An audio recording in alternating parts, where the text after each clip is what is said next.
Kita mulai kajian kita. Kemarin kita telah mentadaburi, kita menyelami bagaimana poin yang pertama yang telah kita kaji ketika kita mempelajari surat Ali Imran ayat 192. Ini merupakan satu ayat di mana tidak bisa dilepaskan pada ayat 190 dan ayat 191. Dan sesungguhnya doa ini merupakan sebuah doa yang sejatinya Allah turunkan untuk memberitahukan kepada kita bahwasanya kehinaan itu kepada mereka yang senantiasa mengkufuri Allah. Ada sebab peristiwa, ada asbabun nuzul. Rangkaian ayat surat Ali Imran 190, 191 dari inna fi khalqis samawati wal ardi wa ikhtilafil lail itu alladzina yadhkurunallaha qiyaman wa qu'udan itu sampai rabbana innaka man tudkhilin nar, ini memiliki asbabun nuzul, latar belakang peristiwa nyata yang terjadi ketika orang musyrik datang kepada Rasulullah. Lalu orang-orang musyrik itu dengan sombong mereka ingin menjatuhkan Rasulullah, ya, mereka ingin menjatuhkan reputasi Rasulullah. Jadi yang dinamakan membunuh karakter itu dari dulu kebiasaannya orang yang membenci kebenaran. Maka mereka ingin membunuh karakternya Rasulullah Shallallahu Alaihi Wasallam. Mereka mengatakan kepada Muhammad, Nabi Muhammad, wahai Muhammad, kalau memang kamu adalah seorang nabi, jadikanlah bukit Sofa atau gunung Sofa yang ada di luar kota Mekah, jadikanlah gunung emas. Kalau memang kamu nabi, kamu pasti bisa menjadikan bukit itu menjadi bukit emas.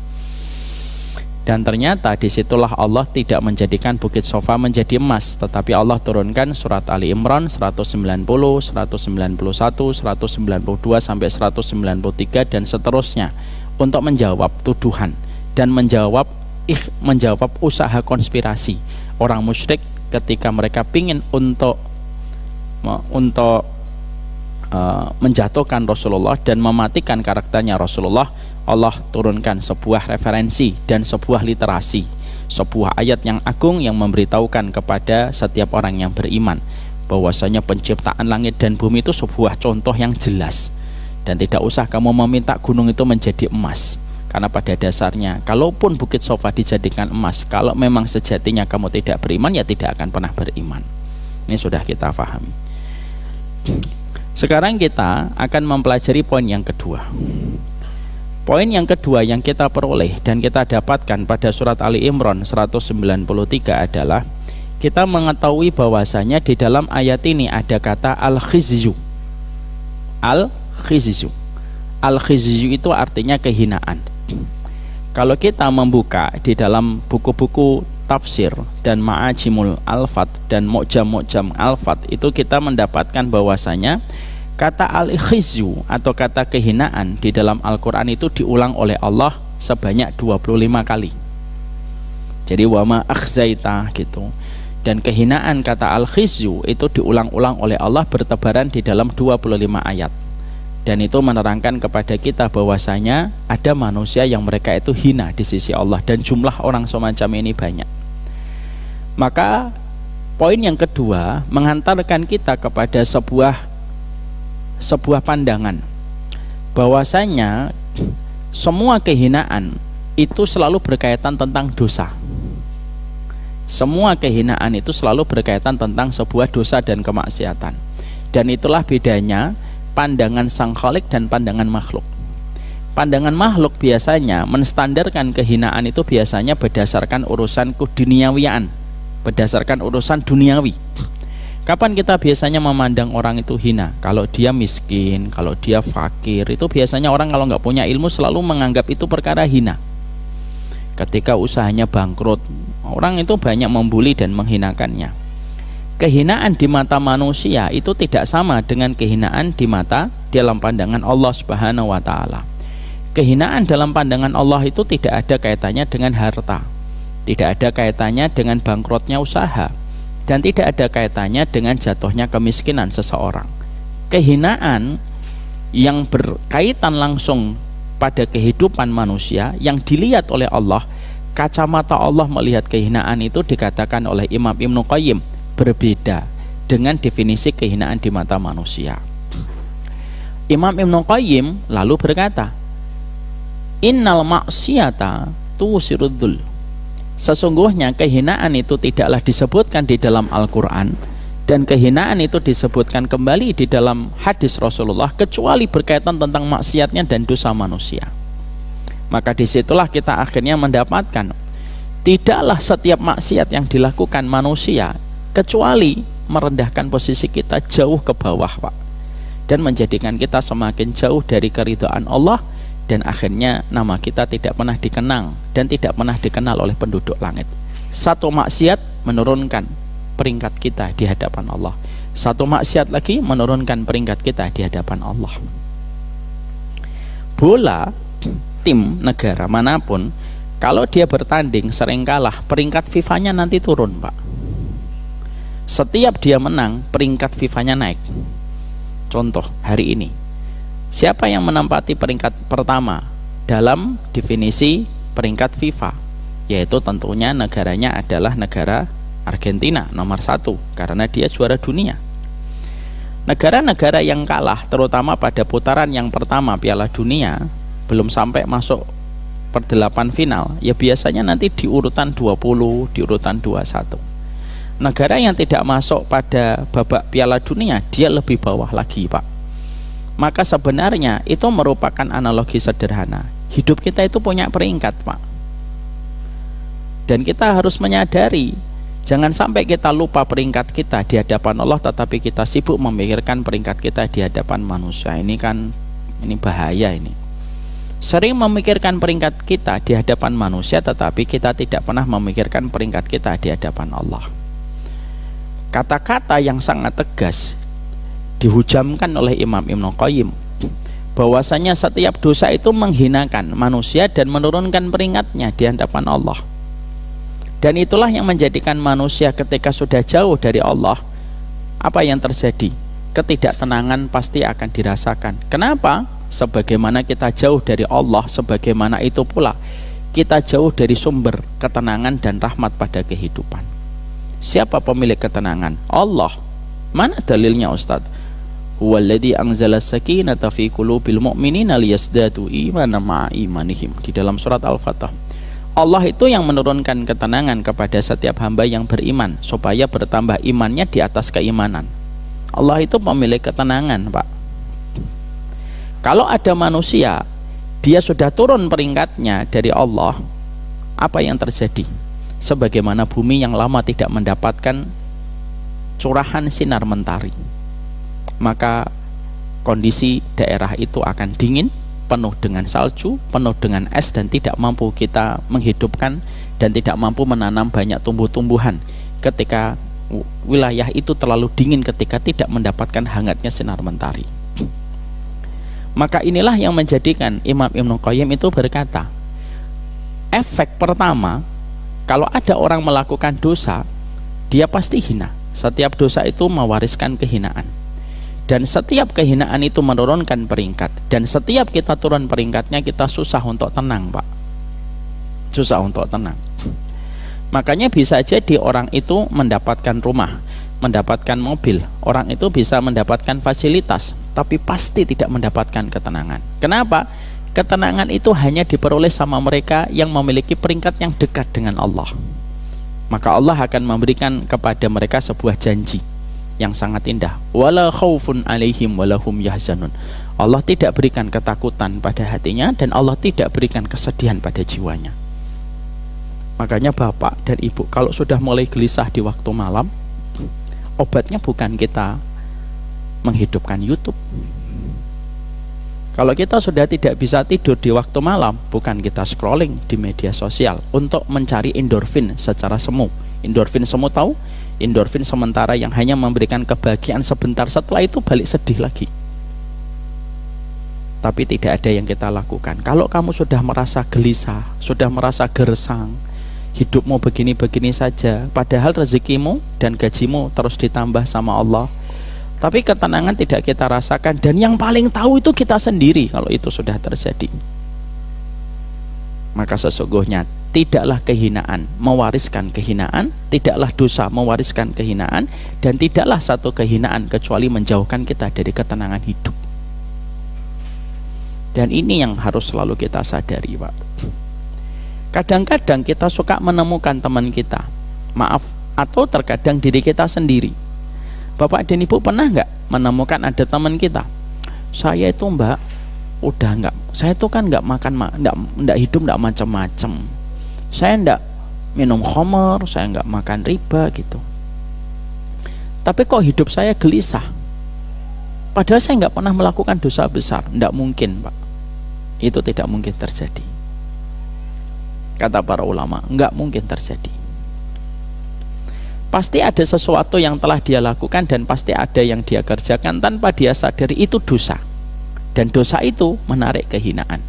Dan kehinaan menghambarkan ketenangan dalam kehidupan manusia. Makanya akhirnya kenapa Allah itu melarang kita dari dosa? Bukan karena Allah butuh dan bukan karena Allah mendapatkan keuntungan kalau kita meninggalkan dosa. Enggak Pak, Ibu, enggak.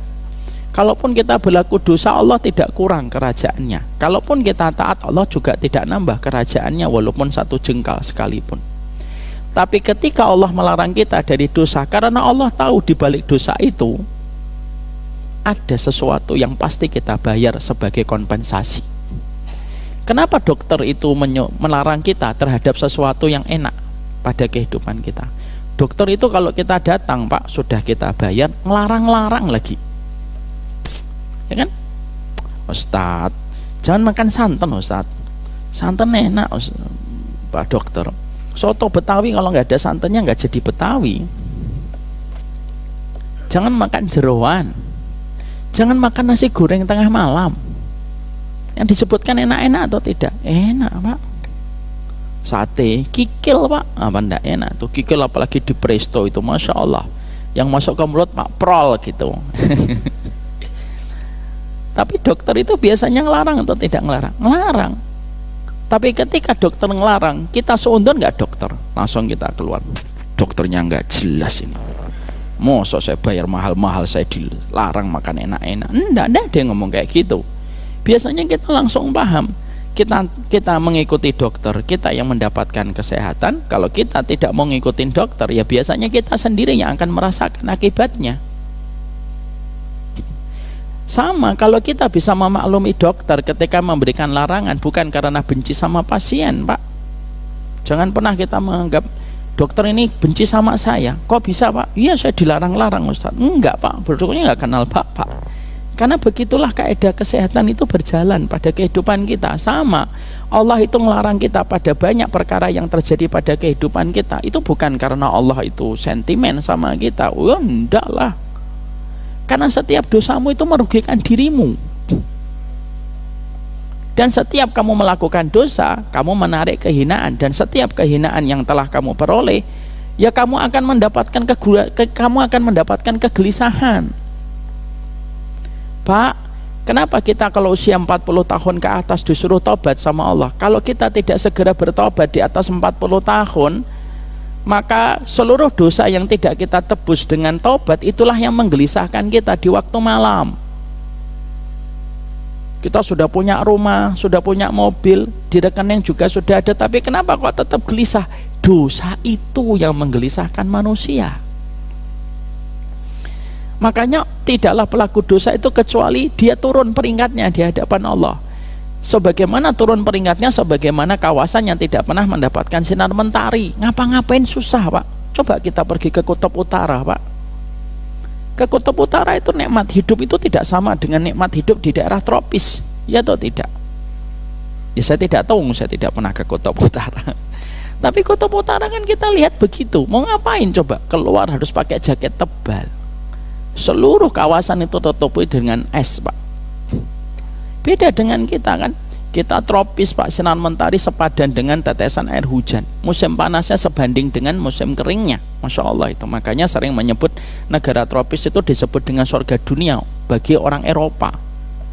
Karena setiap kita mendapatkan sinar mentari itu menenangkan dan akhirnya menghidupkan banyak kehidupan yang mati di atas permukaan bumi. Sama, Allah itu nur fauqan nur. Allah itu cahaya di atas cahaya Pak. Kenapa kita harus taat? Supaya peringkatmu dekat dengan Allah. Dan ketika kamu dekat dengan Allah, kamu dekat dengan pelita yang menghangatkan hatimu. Karena Allah mensifati dirinya itu nur fauqan nur. Allah itu sebagaimana cahaya di atas cahaya itu. dan tidaklah dosa dilakukan manusia kecuali pasti merugikan. Ya, ada salah satu jamaah kami cerita sendiri. Dia sudah ngaji, dia sudah paham hukum riba, Pak.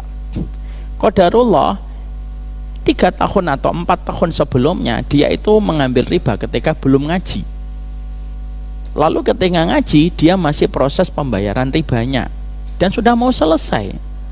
Ketika dia bertanya kepada kami, Ustadz saya masih punya hutang riba, gimana? Cek, tutupi segera, setelah itu selesai. Oke, ternyata beliau selesai menyelesaikan hutang ribanya dengan baik. Tidak ada lambat tempo, tidak ada denda dan yang lainnya dia dapatkan. Ketika bayar utang riba sudah selesai, Pak, dan dia mengatakan saya sudah lepas dari riba, Ustaz. Alhamdulillah. Saat itu saya bilang, tanpa beliau sampaikan ke saya, pada saat dia sudah membayar riba, Pak, maka orang yang pernah memberikan pinjaman riba datang kepadanya lewat bantuan telepon.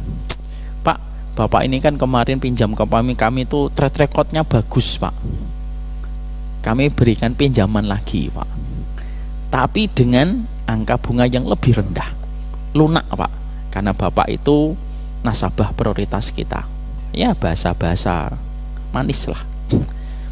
Maka ketika dia sudah tahu hukum riba, Pak, tapi akhirnya dia ketika ditawari dengan hutang yang lunak, pinjamannya, bunganya tidak mengikat, dipuji track recordnya bagus ketika pada sebelumnya, akhirnya tanpa dia sadari dia mengambil riba lagi, Pak, dengan satu asumsi, saya nanti buka bisnis di situ, saya buka bisnis di sini, saya buka bisnis di sini, karena bisnis saya yang ini sudah berhasil. Kalau kolaps bisnis baru ini, saya akan pakai bisnis yang lama ini untuk menutupi bisnis yang kolaps. Kalau kenyataan pahit itu harus terjadi. Buka, Pak, 3 bisnis baru, 3 atau 2 saya lupa. Apa yang terjadi? Satu persatu bisnis baru yang dia miliki kolaps, Pak. Apa yang dilakukan? Dia akhirnya subsidi silang. Bisnis yang di sini dipakai untuk membayar bisnis yang kolaps. Lama-lama tidak bertahan. Karena salah manajemen, bisnis ini harusnya stabil karena dipaksa menjadi sapi perah untuk membayar bisnisnya yang kolaps. Apa yang terjadi? Di sini ikut kolaps. Ambruk, Pak. Apa setelah ambruk? Istrinya mengajukan pisah. Apa yang terjadi? Bisnisnya ambruk semuanya. Apa yang kita dapatkan dalam kisah itu, Pak? Disitulah Allah itu memberitahukan kepada kita, bisnis itu apa? Maksiat itu pasti menghinakan kita.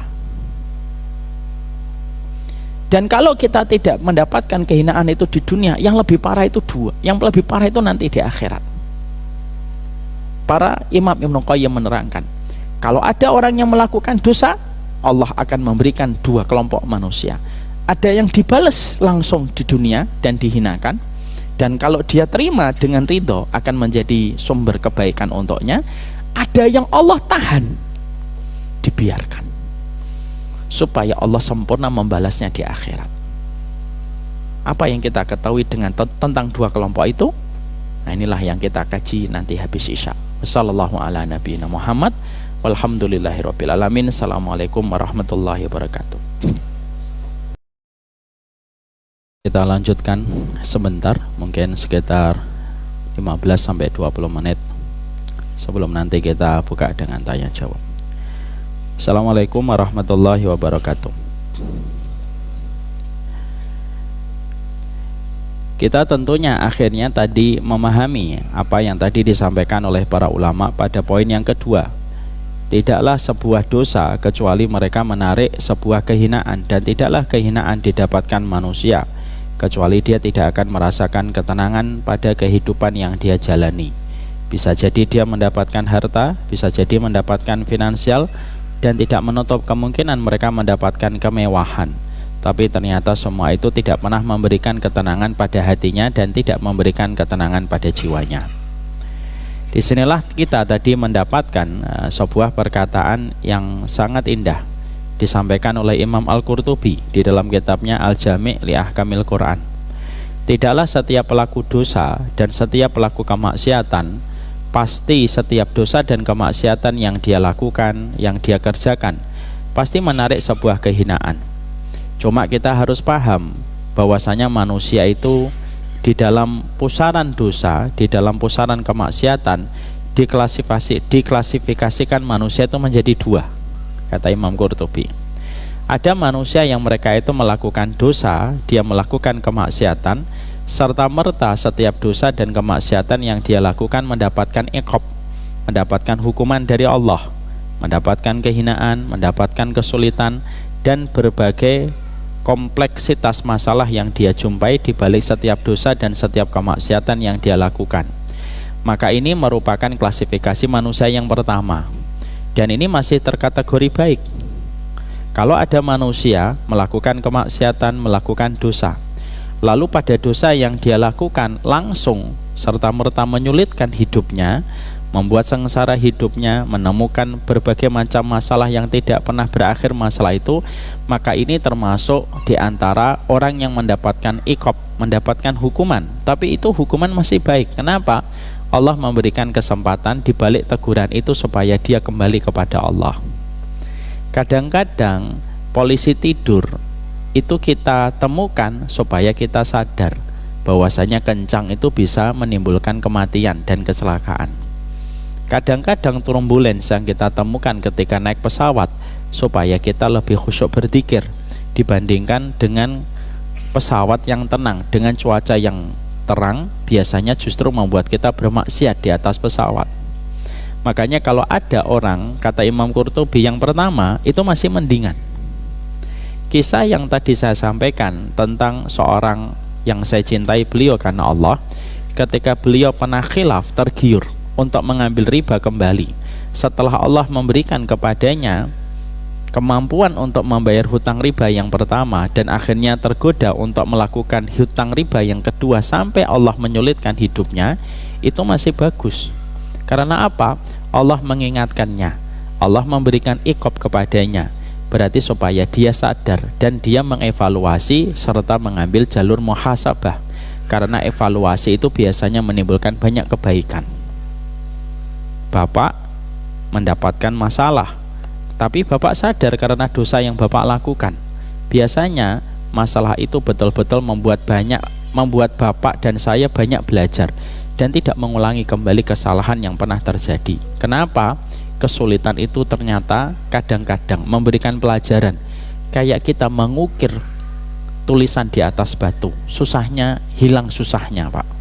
Kalau pelajaran itu kita dapatkan pada kondisi ketika kita mendapatkan hukuman di balik satu kesalahan yang kita lakukan. Tapi Imam Qurtubi melanjutkan kembali, Bapak dan Ibu, ada klasifikasi yang kedua. Klasifikasi yang kedua itu adalah orang yang mereka mendapatkan, mereka rajin melakukan dosa, mereka rajin melakukan kemaksiatan, tapi setiap kemaksiatan dan dosa yang dia lakukan justru menaikkan posisi dia di hadapan manusia, membuatnya lebih tersanjung, membuatnya lebih dipuji, dan harta yang dia dapatkan bertambah banyak. Di balik dosanya mendapatkan berbagai macam fasilitas-fasilitas dari kunci-kunci dunia yang sebelumnya tidak dia dapatkan. Maka kata Imam Qurtubi, kalau ada orang sudah melakukan dosa tetapi Allah tidak memberikan iqab, Allah tidak memberikan teguran, Allah tidak memberikan hukuman di dunia, tapi justru Allah seakan-akan membiarkannya, tetapi justru Allah membukakan kepadanya banyak kemudahan yang dulunya sebelum dia berdosa tidak mendapatkan kemudahan itu, kata Imam Qurtubi, maka itu merupakan adab berbalut kenikmatan, murka terbungkus dengan kemudahan. Saya ulang kembali, siapapun manusia ketika dia melakukan maksiat, dia melakukan riba, dia berzina, atau permaksiatan yang masing-masing diri kita tahu, Pak, sebagai pelaku kemaksiatan itu sendiri. Tapi setelah kemaksiatan itu kita rajin untuk melakukannya dan kita menjadi pelanggan tetap dan customer setia terhadap kemaksiatan itu, tapi ternyata Allah tidak memberikan iqab, Allah tidak memberikan kesulitan, Allah justru memberikan fasilitas, maka itulah yang disebut dengan adab berbalut itulah yang dimaksudkan dengan adab berbalut dengan kenikmatan, murka terbungkus dengan kemudahan. Dan itu sangat mengerikan, kata Imam Qurtubi. Yang paling ditakuti para ulama salaf itu mereka takut sama dosa. Tapi ketika mereka sadar mereka itu manusia biasa yang tidak mungkin selamat dari dosa,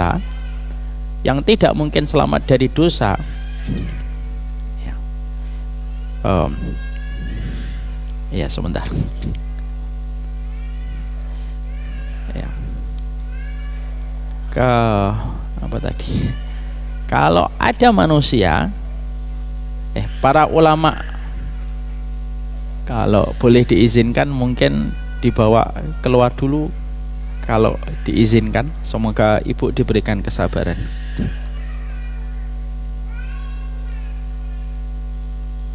Alhamdulillah. Itulah Pak, betapa luar biasanya istri-istri kita dan istri-istri bapak. Bagaimana dia harus menenangkan anaknya padahal ibunya pengen belajar. Makanya betul kalau para ulama dulu mengatakan para wanita adalah orang yang diprioritaskan untuk kita doakan. Semoga para ibu-ibu yang terus merawat anaknya tapi juga pengen belajar, semoga diberikan oleh Allah pengganti yang lebih baik, insya Allah.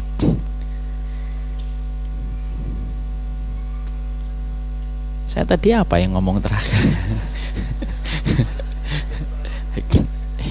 Berbalut apa Pak? Bantal. Ayo kita pulang Pak kalau berbalut bantal.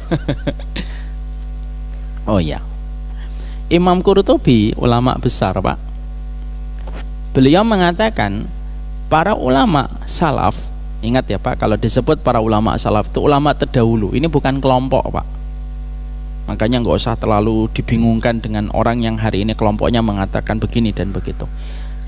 Kalau dikatakan ulama salaf itu orang-orang solih terdahulu, maka Imam Qurtubi itu mengatakan para ulama salaf dulu mereka takut sama dosa, mereka khawatir terhadap maksiat, tapi mereka juga sadar posisi bahwasanya mereka tetap manusia biasa. Makanya di antara doa dan harapan yang mereka sampaikan kepada Allah, mereka berkata di dalam beberapa riwayat, ya Allah, hindarkan saya dari dosa. Kalaupun saya akhirnya melakukan sebuah dosa, ya Allah, maka dengan ampunanmu ampuni kami, maafkan kami, rahmati kami.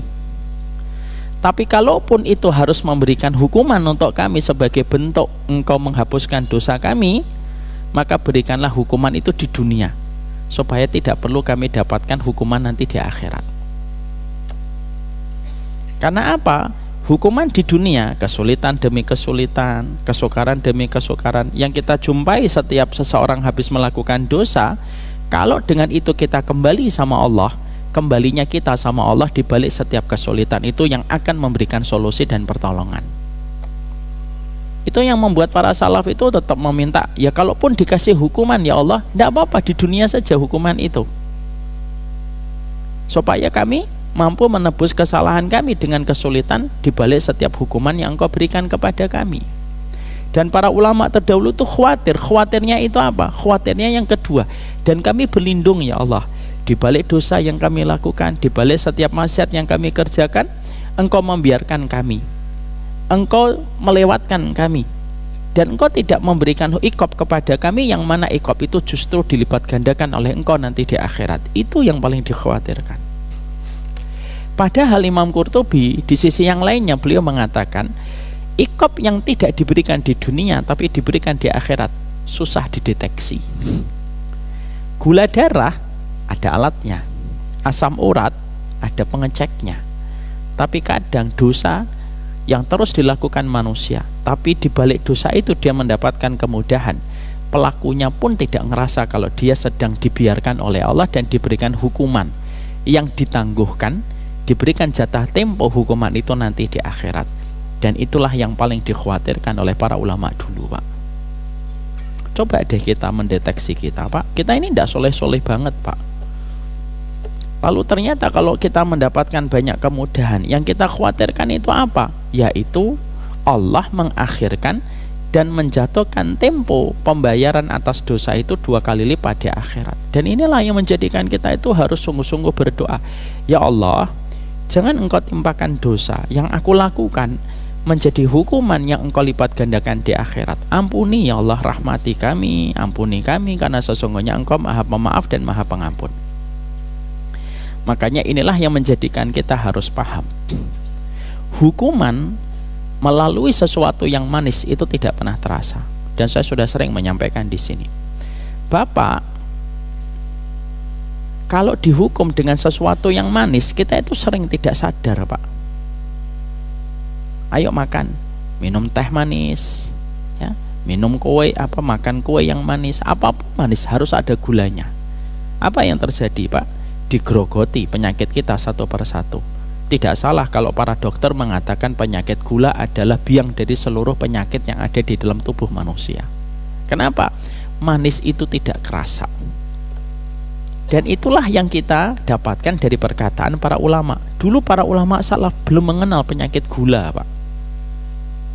Tapi mereka sudah mengkategorikan hal itu yang paling berbahaya. Maaf ya Pak, saya minta Bapak Ibu juga, kita tidak usah mengevaluasi kehidupan orang, kita saja Pak. Kadang-kadang kalau kita mendapatkan materi semacam ini, kita lalu melihat orang, wah orang itu betul hukumannya ditunggu sama Allah nanti di akhirat. Tidak usah gitu Pak. Mengevaluasi kita aja, ilmu itu kan mengkoreksi kita. Dan inilah yang menjadikan kita harus memahami itu. Kalau itu menjadi sebuah kesadaran para ulama dulu, itu juga harus menjadi kesadaran kita. Maaf ya Pak, kita baru buka handphone saja sudah bertebaran maksiat. Kita melihat YouTube saja sudah bertebaran maksiat. Sudahlah, kita akui saja, hidup kita dikelilingi dengan banyak maksiat. Tetapi kalau kita merasa baik-baik saja, kita patut khawatir. Maka kata Hasan Al-Basri rahimahullahu ta'ala, pendosa itu orang yang soleh itu orang yang rasa banyak dosa yang dia kerjakan. Para pendosa, al-mujrim liman yash'ur al-mujrim liman lam ya'lam bi'annahu ajromalillah. Orang pendosa itu orang yang tidak pernah merasa kalau dia telah berdosa kepada Allah itu yang banyak. Dan itulah yang menjadikan akhirnya kita memahami, yang kita khawatirkan, kehinaan itu nggak diberikan di dunia Pak, kehinaan diberikan di akhirat. Itu sesuatu yang paling tragis dan paling celaka pada kehidupan manusia kelak di akhirat. Saya ambilkan sebuah analogi sederhana. Sudah pernah saya sampaikan analogi ini. Bapak dan Ibu, kalau mendapati ada orang minum khamr, ketika dia minum khamr, dia pada 1 gelas dia tidak mabuk, 2 gelas dia tidak mabuk, 3 gelas dia tidak mabuk, tidak pusing, tidak muntah-muntah. Itu biasanya nanti akan terus minum atau berhenti? Terus minum. Dia terus minum. Kalau ditanya, Mas, pecandu congyang ya, khamr ya, bir? Iya. Kuat banget sih minum tiap malam? Iya. Mau saya minum sampai 10 gelas, alhamdulillah tidak mabuk. Lu masih nyebut alhamdulillah. Sombot-sombotnya ngomong alhamdulillah gitu, tapi nggak sadar ngomong alhamdulillahnya. Biasanya orang semacam itu susah untuk tobat. Tapi beda dengan bapak. Nggak usah bapak lah, fulan aja. Beda dengan fulan gitu. Fulan itu ketika minum 1 teguk saja muntah-muntah Pak. Minumnya 1 teguk, muntahnya 2 ember. Lah sisanya opo itu? Minumnya 1 teguk, lah muntahnya 2 ember Pak. Kira-kira 2 hari setelah dia membaik kondisinya, diajak untuk minum, mau atau tidak mau Pak? Mikir Pak. Kalau masih mau minum, ya itulah yang bodoh itu kayak gitu tuh. Dia kalau udah kemarin saya minum 1 teguk muntah kok 3 hari 3 malam, enggak lah. Dia ngerasain mabuknya, dia ngerasain pusingnya, tapi Allah jadikan dia pusing, Allah jadikan dia muntah supaya dia berpikir 1000 kali sebelum minum lagi Pak. Mana yang paling baik Pak? Yang kedua Pak. Karena yang kedua itu dia akalnya langsung berpikir, otaknya langsung berputar, Pak. Yang bahaya itu yang pertama, Pak. Orang yang mereka itu benci sama sunnah, hidupnya baik-baik saja. Orang yang mencela orang, kemana-mana dikatain sesat semua orang, tapi hidupnya baik-baik saja, itu yang paling bahaya. Itu bahaya sekali itu. Orang makan riba, tapi hidupnya baik-baik saja, berarti Allah meninggalkannya, Allah tidak peduli. Kalaupun Allah nanti meliriknya di pengadilan akhirat, itu karena keadilan Allah yang harus menuntaskan perbuatan dia, bukan karena Allah peduli sama dirinya. Bapak kalau punya anak, jujur, senakal-nakalnya anak, kalau bapak melihat dia melakukan kesalahan, bapak pasti ingin menegur, karena itu sayang. Sayang itu kan tidak harus selalu dengan kata-kata yang manis. Memberitahu kepadanya kesalahan dia itu juga sayang. Tapi maaf, kalau ada seorang bapak, anaknya mau ngapain aja, bapaknya sudah tidak peduli. Saya, Pak, anaknya ngetril, Pak, ngelewatin 3 rumah, Pak, biarin. Mabuk, Pak, 1 stadion dibakar, Pak, biarin. Itu Gunung Bromo dibakar, Pak, boh, silahkan aja. Itu berarti sudah nggak ada sayang sama sekali, Pak. Masuk penjara, Pak, 5 tahun, biarin. Itu berarti sudah nggak sayang. Itu yang paling kita dikhawatirkan. Makanya Imam Qurtubi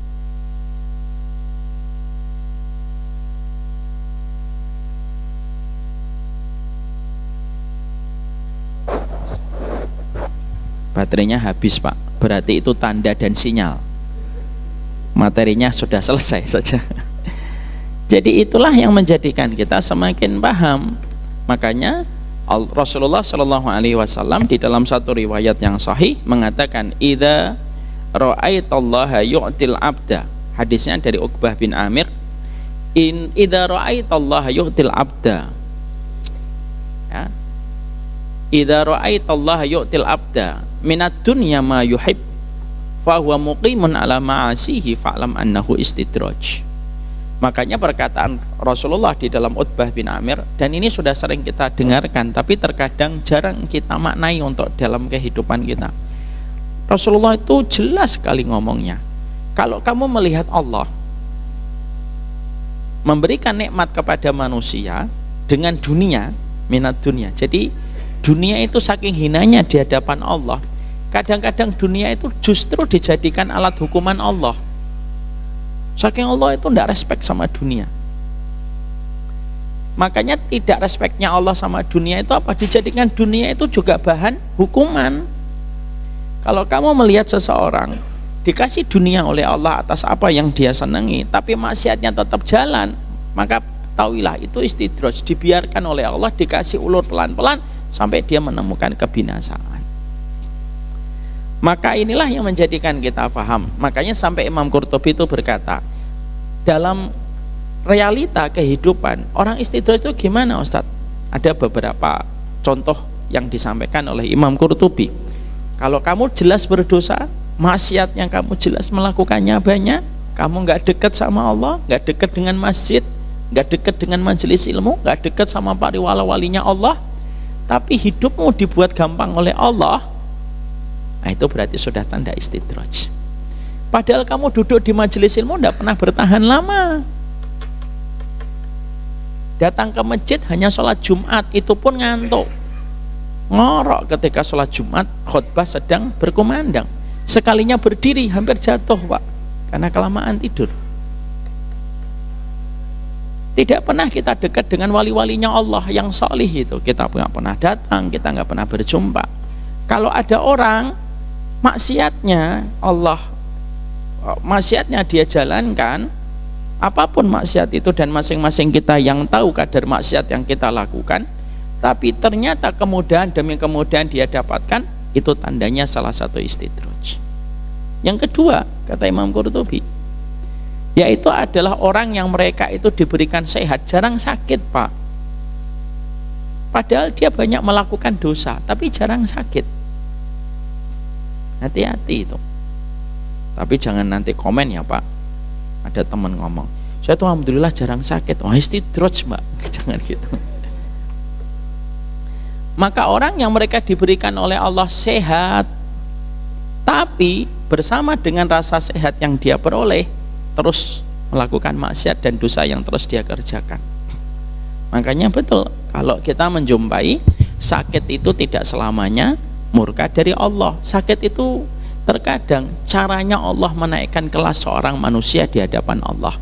Makanya manusia yang sakit, mereka terkategori pada kategori ahlul musibah. Yang mana musibah itu kalau disikapi dengan ridho menaikkan derajat mereka di hadapan Allah begitu tinggi. Orang jarang sakit, sehat, bugar, panjang umurnya, Pak. Tapi maksiatnya tetap jalan. Benci sama kebenaran, benci sama syariat, walaupun sudah 70 tahun. Itu merupakan salah satu tanda istidraj. Itu yang kedua. Yang ketiga, kata Imam Qurtubi, tanda istidraj itu apa? Dia diberikan harta yang banyak, tapi otaknya itu tidak pernah berhenti menghitung uangnya yang sudah banyak. Itu istidraj. Alladzi jama'a malau wa'addadah. Uangnya udah banyak, Pak. Uangnya sudah belasan miliar, bahkan ratusan miliar, Pak, di rekeningnya. Rumah di pusat Jakarta dia punya, rumah di pinggir pantai punya, rumah di atas puncak punya, rumah di tengah hutan punya. Yang belum punya rumah di tengah samudra saja dia belum punya. Tapi hartanya yang begitu banyak, otaknya itu tidak pernah berhenti menghitung, Pak. Terus ngitung aja. Kemarin dapat 3 miliar. Kurang nih, genepin yang 221 kemarin deh, biar menjadi 225. Terus saja muter aja ini.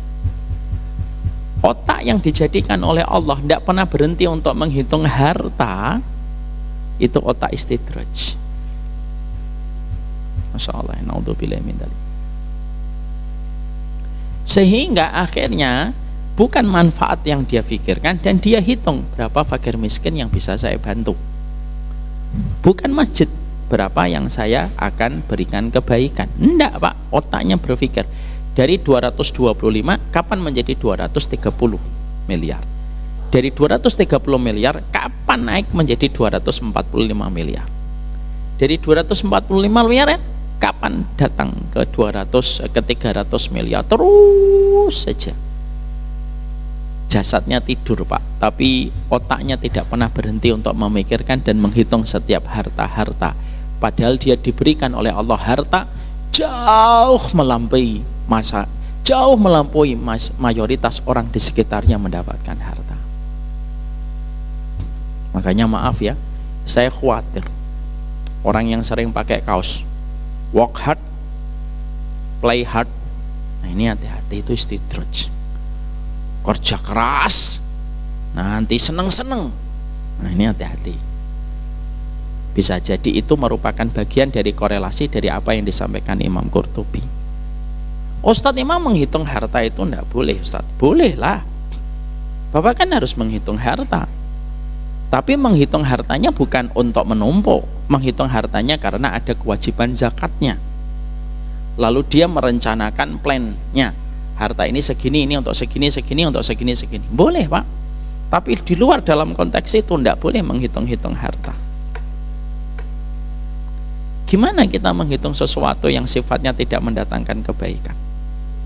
Jadi sekali lagi ya, orang sudah punya tabungan di atas miliaran, lebih di antara mayoritas orang hidup di sekitarnya mendapatkan harta, tapi walaupun hartanya banyak masih mikir, tanah di Kalimantan saya harus punya berapa puluh hektar, tanah di Jawa saya harus berapa hektar, terus muter terus. Nah itu termasuk di antara tanda istidraj. Semakin tua tidak semakin memikirkan akhirat, semakin tua memikirkan kekuasaan, itu tanda istidraj. Semakin tua dia tidak pernah puas pencapaian dirinya, semakin tua dia semakin banyak bermusuhan karena urusan kekuasaan dan jabatan, itu istidraj, kata Imam Qurtubi.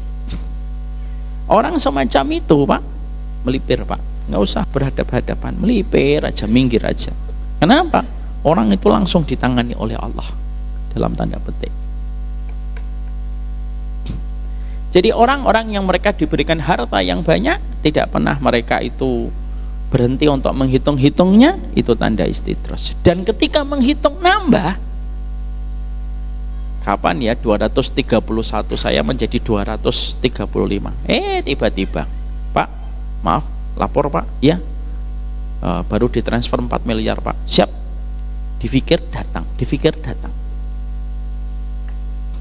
Itu kata Imam Qurtubi. Yang ketiga. Yang keempat tadi saya sampaikan sudah. Yang keempat siapa? Orang yang diberikan umur yang panjang, supaya dia punya alasan kembali sama Allah. Tapi dibalik rambutnya yang telah beruban, dibalik kulitnya yang keriput, dibalik teman-temannya yang sudah meninggal satu persatu, itu tidak pernah menjadikan hatinya ingat akhirat, tapi semakin cinta sama kekuasaan dan dunia. Itu istidraj. Orang Pak, fitrahnya kalau sudah tua, dia menarik diri dari keramaian, mengasingkan diri kepada Sang Khalik, mengistirahatkan urusan yang sudah tidak penting untuknya pada urusan kematian dan akhiratnya. Itu fitrah keimanan. Fitrah iman itu begitu Pak.